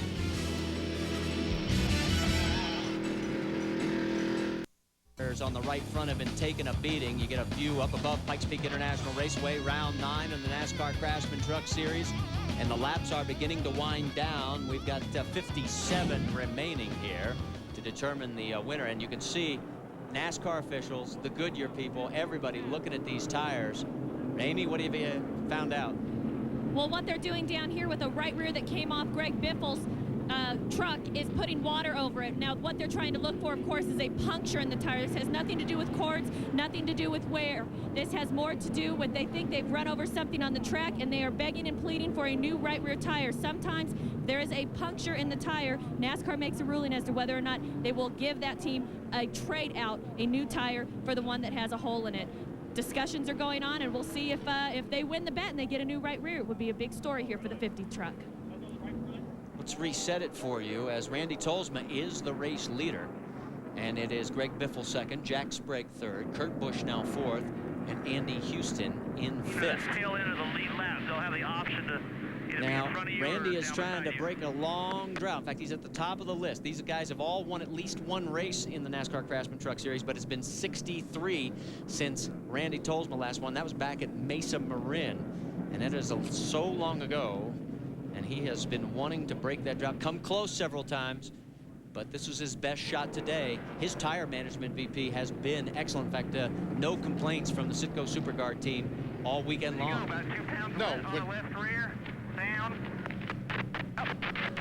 When I walked through the garage here this morning talking to the crew members and what have you, they were not concerned about the tires on this Citgo Dodge. Now, some of the other teams were very concerned, but not Gary and Randy. Now, you notice there were a series of trucks in front of Randy as we go on board with second place, Greg Biffle. Those trucks are all basically a lap down. They're trying to stay on that lead lap. Here is the pit summary. Tolsma, Biffle, Sprague, Busch. But look at Andy Houston. Came in ninth, goes out in fifth. Wow. Tip of the hat to the Cat Rental Store Chevrolet pit crew. They definitely did the job. That is very impressive to pick up 4 spots. If you pick up 1 or 2, you think you've done a good job. And there we are on board with Andy Houston. They have just put him back into contention in this race with that pit stop. If he'd have been mired back in ninth, he might have had too much traffic to deal with. And we see that the safety trucks going around the racetrack. I think NASCAR right now is having some trucks, some vehicles go around and visually look at the racetrack to make sure there's no debris laying on the racetrack to puncture these tires. Dave, let's get an update on what happened with Andy Houston's great pit stop. Yeah, they say they gained 4 spots according to their record keeping down here. They made a huge track bar adjustment, went down 4 or 5 rounds because he was very, very loose. So that is the second right side set to go on for Houston. He has none of those left. But what they may do, and I have not had a chance to catch up with Rick Wren, what they may do is assemble a pair of rights. That's what they're doing in the Rob Morgan pit. That's what they're also doing in the Jack Sprague pit, just in case they decide to pit again. That's not known yet. Most of them can make it on fuel, but they may come in for tires at the end if everyone else does. But again, they're assembling sets of tires. I asked Eddie O'Hare, the tire specialist for Sprague, and he said, I've got 1 right side from yesterday, and I've got 1 right side from today. So they're putting together anything they can to try to have a set of rights left just in case. And they might take, if this particular car's truck, for instance, the 60 truck, was to be wearing out the right rear more than the right front. well, maybe they take the 2 right fronts or 2 right rears, whichever, and make them a right side tires. In other words, a simple set of right. The tire story is the biggest play of the day. Randy Tolsma's at the top of the leaderboard. Can he hang on? We'll find out when we come back to the Grainger.com 200. Pace truck has just pulled into pit lane. We're going to go back to green flag racing here on lap 149. Now, there are 3 trucks that are trying to stay on the lead lap. Oh, man, 3 abreast in turn 1. See B.A. Wilson in the yellow number 73 and Ricky Hendrick. And Marty Houston as well. Those are the 3. They're trying to stay ahead of the race leader, the 25 of Randy Tolsma. And here comes Steve Grissom. He's trying to get a lap back and get on the lead lap. And Kurt Busch coming up on the outside of Jack Sprague. And Busch will take that spot away. And he did it with ease. And here's Biffle on the outside trying to take the lead away from Tolsma. While Ricky Hendrick and Marty Houston are battling to stay on the lead lap, the 50 and the 25 are the race leaders. They're duking it out for position. Look out, this is going to get a little close here. I thought Houston wasn't going to give him enough room, but he does. There goes Greg Biffle. He has taken the race lead. Kurt Busch has gotten around the 25 of Randy Tolsma as well. Let's look at lap times. We're down in the 27.9 range. Are we going a little too quick, maybe? We could be. We still have 50 laps to go. You're clear, but watch the yellow one. You're clear, no pressure. That was Max Jones talking to his driver, Greg Biffle, the race leader. Kurt Busch, his Killer Bee teammate, in second. There is Marty Houston and Ricky Hendrick. They're both a lap down now, and they have blocked the path here, basically, for the 25 of Randy Tolsma, who's in third. We go on board the Grainger Ford, and now we're looking out the back. That's Jimmy Englebright. They get, or B.A. Wilson, I should say, they get around. The 99 behind you. And all of a sudden, Sprague has lost another position. I'm not sure whether Sprague's trying to save tires. Did you hear that? I think that Sprague is just trying to take it easy and not use those tires up too much at the beginning. Well, Sprague's last lap was 28.5. That's basically what everybody's been running all day. The guys up front are running in the 27-second range. They may be seeing the red mist a little too soon. It could be. They could be running a little bit too hard. We've got lap vehicles interspersed with all the leaders up front. We're on board with Andy Houston. He's shown in 4th position right now. The 43 of Steve Grissom is a lap down. He's in 14th. Now we go out the back. That is Setzer right behind him, and that is for position. Setzer is 5th. Now let's get at the line, see who's the quickest this time by it. And this may not be something you want to be proud about. Biffle at 129 miles an hour. That is a 27-second lap, and the yellow is out. And oh no, Rob Morgan's great day has come to a screeching halt. He might have some toe-in damage. Definitely got the center in on the tire, probably. It is the right front tire on the 46. They're behind you, all clear. And the Axiom 4 is going to have to limp all the way around the track because it happened coming out of 4 right past pit in, and there we go again, BP.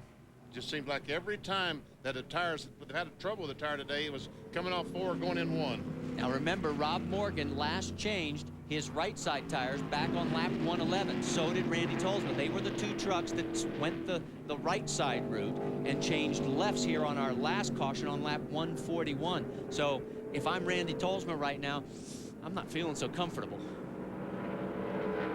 Oh, you can see right there. You ever see the right front is down as he comes off the corner, and in the wall he goes. Nothing you can do. I mean, you're just along for the ride, and unfortunately, what a great run. As Dave, he's coming your way.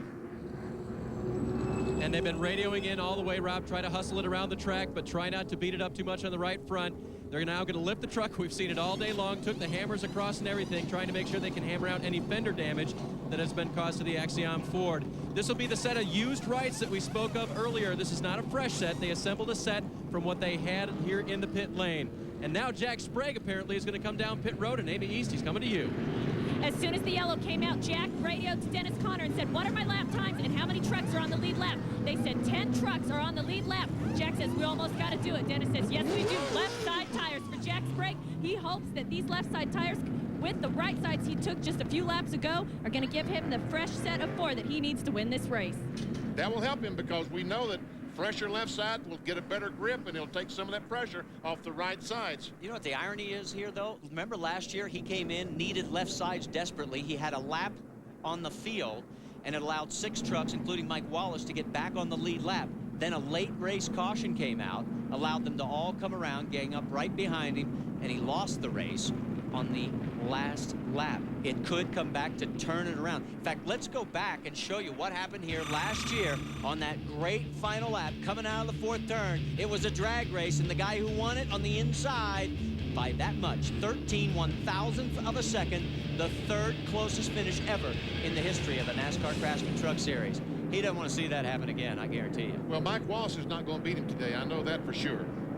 Wallace is already out of this race. If you've just tuned in, he hit the wall hard after a right front tire went down. Stay with us. The laps are winding down.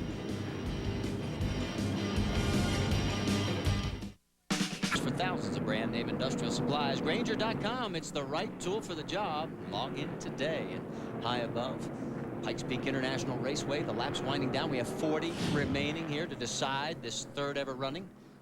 And it is going to be drag racing here, maybe into the final lap like last year, but it's going to be drag racing tonight on ESPN2. The Matco Tools Spring Super Nationals. Jake Coughlin Jr. just running away with pro stock. And then, of course, John Force is always a force.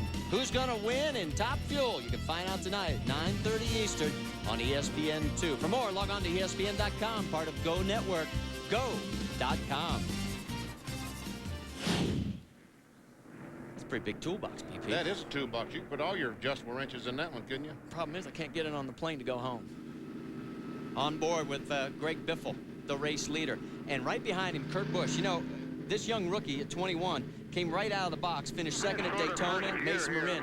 But his last 4 races, 23rd, 11th, 21st, and 13th. So this is a bit of a comeback for him. He's had some troubles finishing in that top 10. On board now with Andy Houston. Speaking of comebacks, he is running in 4th. Remember last week when he ended up in the wall on the final lap, and it cost him dearly in the points. Let's catch up with his crew chief, Rick Ritt. Dave?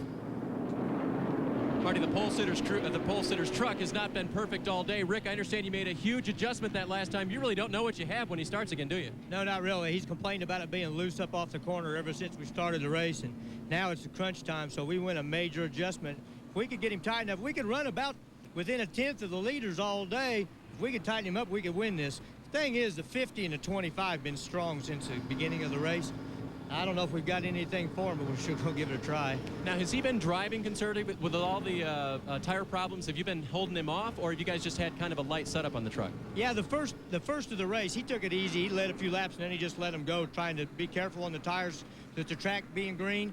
But, I mean, our tire wear shows what he's saying. I mean, it's loose, but we haven't really had a tire problem. But we didn't go conservative on the setup. We're racing to win. All right, and if Andy Houston can drive it as aggressive as they set it up, guys, he could win this thing.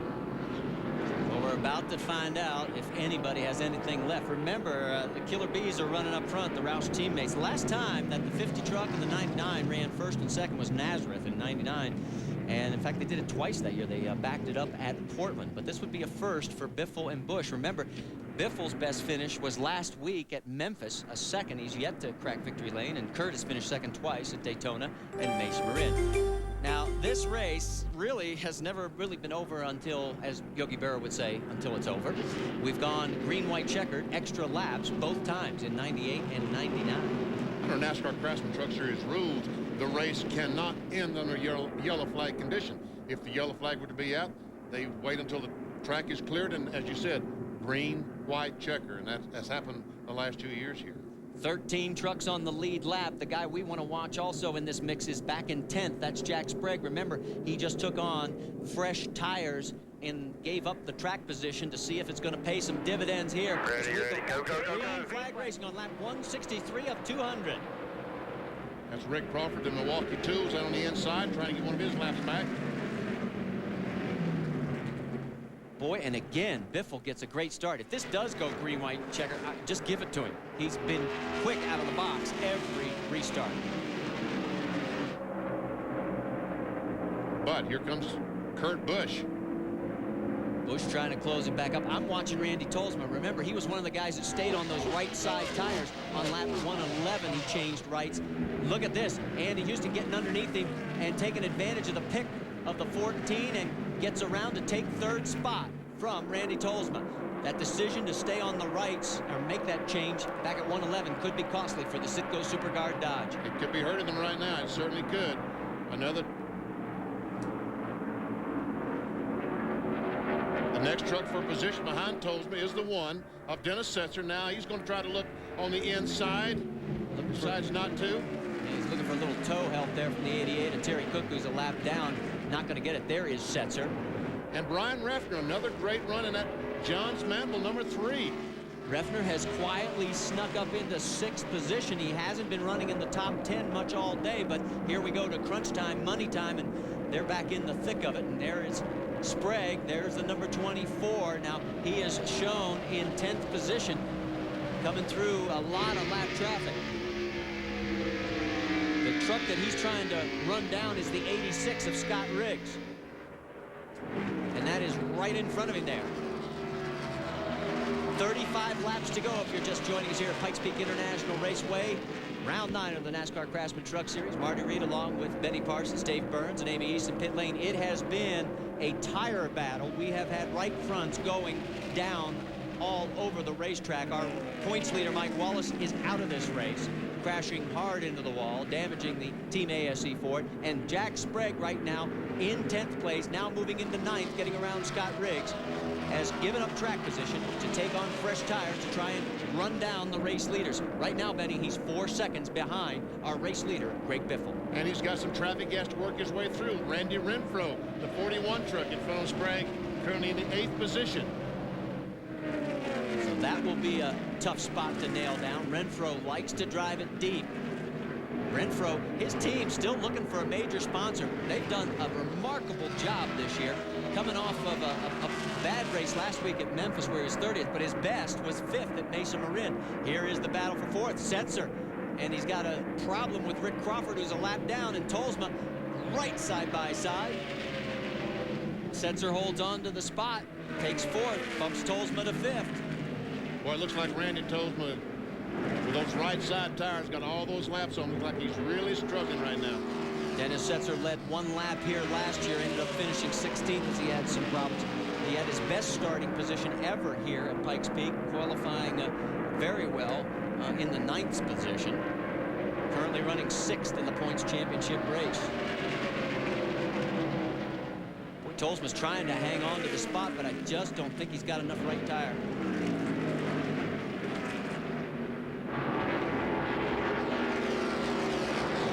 Back straightaway, the Mopar Dodge trying to get around the Citgo Superguard Dodge on that high side.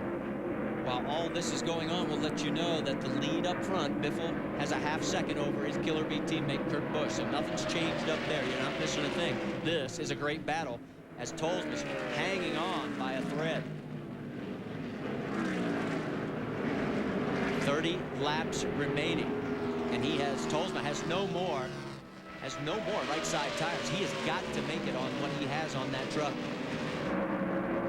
It looks like that Setzer, the 1 truck, is finally going to make this pass work. Well, after 5 laps of side-by-side racing, and he's probably saying, "Whew, it's about time."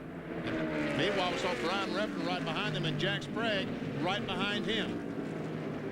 And Sprague is closing quickly. He has got Reffner in his sights. He has moved up to 7th. He got around Renfro and Hensley. So the tire strategy may play out very well for Jack Sprague if this race stays green. Here he goes on the inside of Brian Reffner.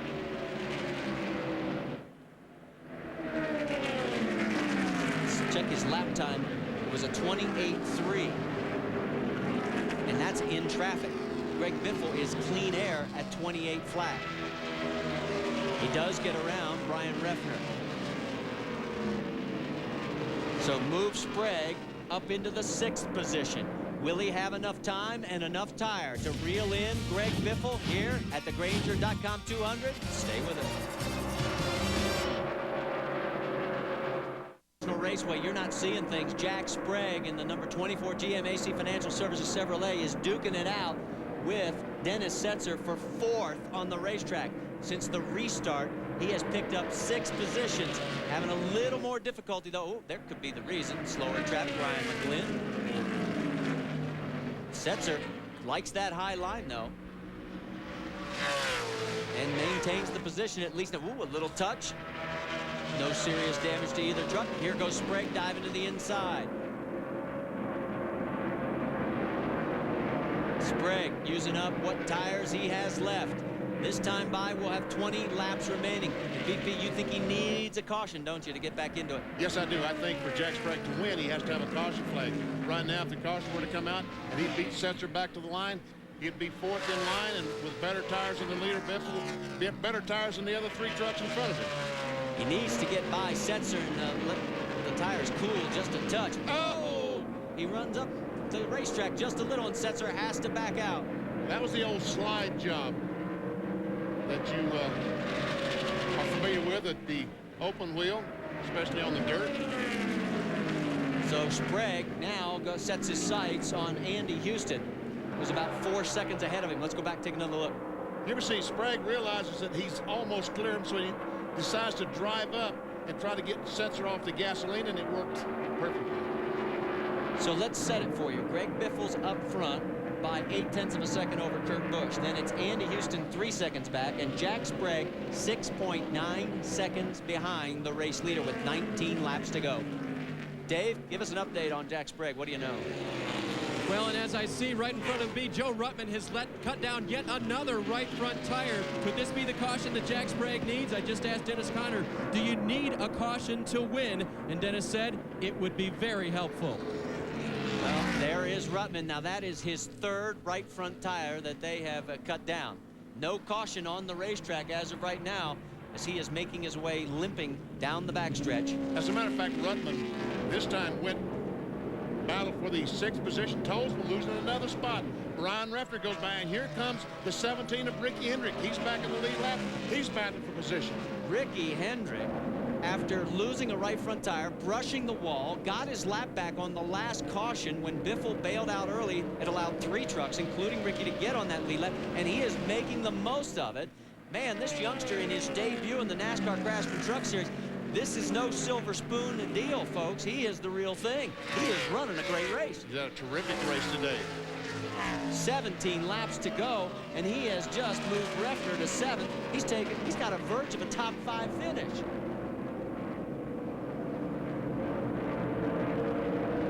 This is an incredible story for young Ricky Hendrick, as he is just motoring around this racetrack. His last lap there at 28.4. That's exactly what Greg Biffle's running at the lead of this pack. There is our race leader. There is Kurt Busch, 2nd place. And he has narrowed the gap a little bit, as this time by there will be 15 laps remaining. Could this be Biffle's first victory of the 2000 campaign? He has run 29 super speedway races. He's led 21 of them, has 17 top 5s. He's won 5 times. I think he's trying to make a statement that he could become the next super speedway ace of the NASCAR Craftsman Truck Series. I'm not too sure that Kurt Busch, well, I don't know. Greg Biffle might be taking it a little bit easy right now. Let's see what kind of interval we have now. Well, it's almost a second, so Kurt Busch lost some time that time. It might have been the lap truck in his way, or it might have been that Greg Biffle decided to press down the accelerator a little harder. Houston's out of 5. Jack Sprague, the 2nd quickest, and Ricky Hendrick, the 3rd quickest truck. Uh-oh, the 66. Another late break for the Carlin Burns control of Rick Corelli. The home track favorite is pulling into pit lane, so it looks like another DNF. And Hermie Sadler in the number 90, Aventa Chevrolet. He is slowing and pulling down the back stretch. Hermie took over, and there is Corelli, and they are going to the right side. So Rick may have felt a tire going down. It did not look like he had a flat on the right side of the truck. but they will send him back out, so it looks like it was a tire situation. And there you see Hermie Sadler making it into pit lane. It looks like their race may be over. Looks like I started saying the left front tire, but that fender just bulging out a great deal. Hermie takes the truck directly back to the garage area. So now there is Kurt Busch. He's now fallen back 1.4 seconds behind the race leader. Anything going on, Dave? Well, I asked Matt Chambers if he was pushing as hard as he could push the 99, and Matt said, no, we're saving our stuff.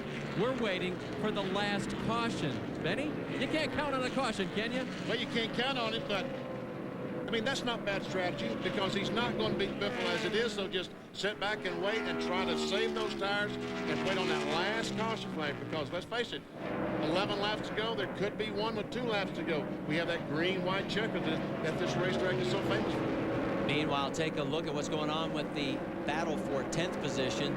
Tolsma has slid back into the clutches of the 16 of Jimmy Hensley, and Jimmy on the verge of another top 10. Remember, he's doing this with a basic sinus infection that has left him very hoarse, and he is getting ready to take the position away and move into the top 10 over Randy Tolsma. And not only has Jimmy Hensley battled today, his crew has battled as well. The caution flag before the last one that we had, they came in 3 different times. The first time the jack hit the tire, they put on left sides anyway and stuck fuel in the truck. Then they came in again and took 1 round out on the track bar. And then they came in a 3rd time and they pulled out the right front fender. So they've been digging hard and have Jimmy Hensley, as you said, close to another top 10. Well, he's duking it out right now for that position with Randy Tolsma. 9 laps remaining. Biffle with a 1.7 second lead. And I'm checking the clocks on Jack Sprague to see if he has narrowed the gap any. He may have had to use up those tires, Benny, getting through from 10th position up to 4th. He is 7.6 seconds behind the race leader. It certainly doesn't seem. And again, he might be also saving his tires for that neck for that last caution flag, because he realizes, Dennis Conner, the crew chief, realizes with just a few laps to go, 10 laps to go, he can't make up 6 seconds. So rest, take it easy, get the best all positions you can. If you get that caution flag with just a couple laps to go, you might have something to race with Biffle. 7 laps remaining for the Granger Ford. Remember, Biffle looked like he was in control last week at Memphis. Got in the oil of Joe Ruttman's truck on the final lap. Slid up the track. 7.5 on Sprague. You see who they're worried about. They're keeping tabs on Sprague also. They thought they had victory last week. Lost it in that last lap slide. This week, they are out there in force and doing very well. And there is the Axiom Ford of Rob Morgan back out on the racetrack, but he is well down now in 28th after an extended pit stop. They had to replace a shock after the contact with the wall. On board with Greg Biffle, that's Coy Gibbs right in front of him. Just went by Chris Horn in the 58 truck. Put him a lap down. There's Chris. This time by 5 laps remaining, and Greg Biffle could be on his way to career victory number 10.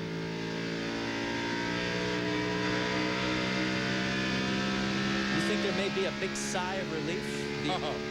Don't you know, because last year where these guys winning 9 races, I mean, winning became commonplace, and wow, we can just go out and beat these guys, but they found out this year that it's not so easy. If you can't pull it off, this will be his first victory of 2000. Well, you heard that he's got 4 laps to go. It's really going to help him in the points championship chase. Also, he'll pick up 2 positions as a result.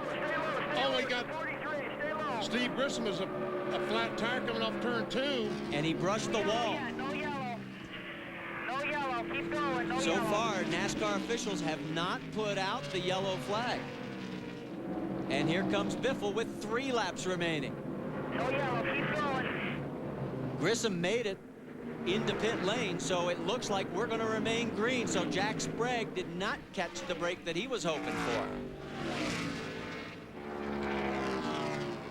Down the back straightaway with a little more than 2 laps remaining. It's a 2.3 second lead. Sprague is still 7.3 seconds back. He can't close up with only 2 laps remaining. It's Biffle's race to lose from this point on.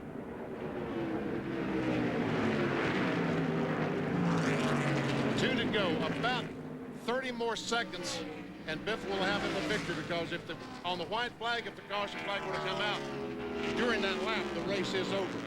It's prior to the white flag coming out. Down into turn 3 and 4, the Granger Ford running a 28.4 second lap last time by. This time by, here's the white flag. So the strategy, the tire combination, the driving skill, the Granger.com 200, all the pressure of having the title sponsor on the event, and it looks like Greg Biffle is going to breathe that rarefied air of Pikes Peak International Raceway. It gets thin up here, except when you win. Your lungs fill up and you pick up. Victory number 1 of the season, career win number 10. Great job, buddy. Yeah. It's going to be a Roush Racing Sweet BP. Kurt Busch in second. Well, I tell you what, Roush and his Roushketeers did a great job today, didn't they? The Roushketeers, that's a new one. Andy Houston crosses the line third. Jack Sprague fourth. Dennis Setzer will round out the top 5, and Ricky Hendrick will come home in 6th position in his debut race on the NASCAR Craftsman Truck Series. There's Dan Banks, the crew chief, and we'll talk to our winner in Victory Lane when we come back to Pikes Peak. You are the winner today, Greg Biffle, the Granger.com driver. I got to ask you, did you guys try to stretch things out at the end after what happened last week when you sort of held back and were really close at the end with Sprague? No, we just had a really good truck today. I mean, the crew did an awesome job. We had awesome horsepower. The crew was awesome in the pits. The only guy that beat us out today was 25 they did left. So just so proud of all the guys. And the Exide guys. I thought Kurt's running that line down there, running high. I thought he was saving something for us, maybe at the end, you know. But I'd just like to say thanks to all the Granger people and the Roush people back at home, our body guys, our fab guys, everybody. Team effort. A definite team effort. And let's go a few hundred feet down to Victory Lane, where Amy East is standing by with Greg Biffle. The Granger driver wins the Granger.com. Greg Biffle enjoys celebration. Wow, thanks, Greg. I was thirsty, and now we're all drinking Gatorade down here. We thought you were going to get it last weekend, but you were 1 lap short. Look what you did to me here. Gets a kiss from girlfriend Nicole. You did it, buddy. Good job. Yeah, I got to thank these guys right here. The crew did an awesome job, man. There's a little shower from teammate Kurt Busch with an impressive second-place run. Yeah, I tell you, the Granger Ford was awesome today, and I say Granger needs to sponsor some more races, because everyone they have, I've won, and my hat's off to the guys. They made the F-150 just awesome today. I mean, I couldn't do anything wrong, and they're saying conserve tires and slow down, and I was running it really easy, but they did an awesome job in the pits. A great call on Randy's part. I was doubting him on the tire call, but he did an awesome job. 9 times we saw you in Victory Lane last year, but this seems to be more exciting for you than any of those. Yeah, it was. You know, I mean, breaking this streak, and, you know, it was like a win for us last week. We come up a little bit short, but, you know, that's the way it goes. I'd like to say hi to everybody back at Biffle's Pub and Grill, and my dad and my family back home, and just happy to have this Granger Ford in Victory Lane. You know, we doubted you a little bit at the beginning of the season, looking at your focus, knowing that you're moving to the Busch Series next year. Are you guys back now? Are you a threat for this championship and maybe 8 more wins this year? Yeah, I hope so, but I think we're a threat for the championship, definitely, and I think we have been since the start. But, you know, we got back a little bit, and now we're coming back, and it feels good to start making that progress forward, you know, and we led the most laps today, and that helped us out, too. You guys heard it. Greg Biffle is back. Yes, and he picked up quite a spot, or quite a couple spots in the championship points chase. Let's take a look at the unofficial results. Behind the Killer Bees and Andy Houston, Sprague says, look at Ricky Hendrick, another top 10 for Refner. A great run for Renfro, still looking for that major sponsor. Top 10 for Riggs. Tolsma, unfortunately, dropped all the way back to 12th. The tire strategy didn't work, and there is the rest of the field. What a great race, and take a look, because you're going to have to go to page number 3 to see Mike Wallace. He was the former points leader. He's going to lose it. We'll update that for you when we come back to Pikes Peak International Raceway. I don't think there's any rubber left on the Granger Ford tires.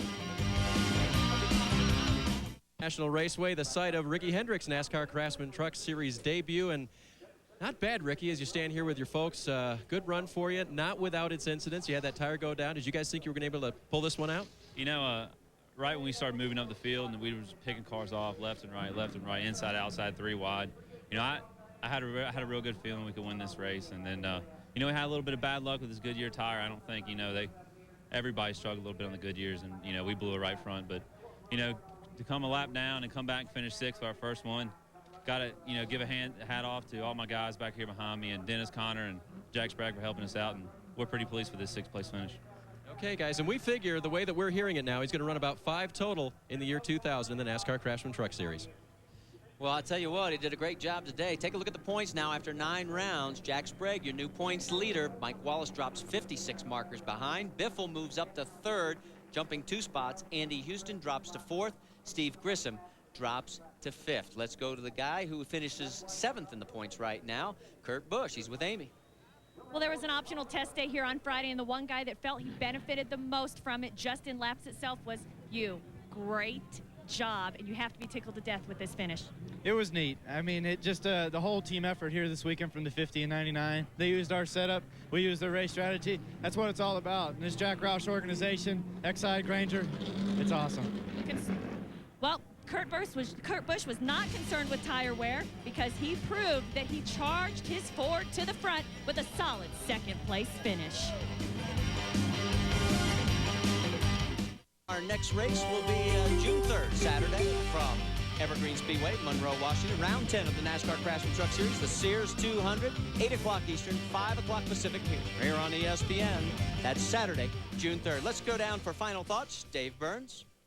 Marty, what impressed me today was the run of Kurt Busch and his team. Remember last week, they didn't put on those right side tires at the end of the Memphis race. It really cost him. This week, Matt Chambers made the right call, brought Kurt toward the front at the end, saving their stuff just in case. Kurt was real loose at the end. I listened to him on the radio. He was as loose as ever. He could have won if he had maybe a few more laps in a little better truck than Greg Biffle. They bounced back after last week. Amy East? At the beginning of the race, everybody was concerned with tire management. And although we did see some right fronts go flat, whoever did the right thing in tire management, and it was the 50 and the 99, whether that was they were less aggressive on their shock package or they just decided that they were going to win this tire war, they did it today, and Biffle showered me in Gatorade. Congratulations, Greg Biffle. Well, that's going to do it for us. For Benny Parsons, Amy East, Dave Burns, I'm Marty Reed. Thanks so much for joining us here. We'll see you next time we go racing on the NASCAR Craftsman Truck Series. Remember, over on ESPN2, Indianapolis Bubble Day continues. We'll see you next time we go racing. This has been a presentation of ESPN, the worldwide leader in sports. For more, log on to ESPN.com, part of Go Network, go.com. Greg Biffle, your winner here at Pikes Peak. So long, everybody.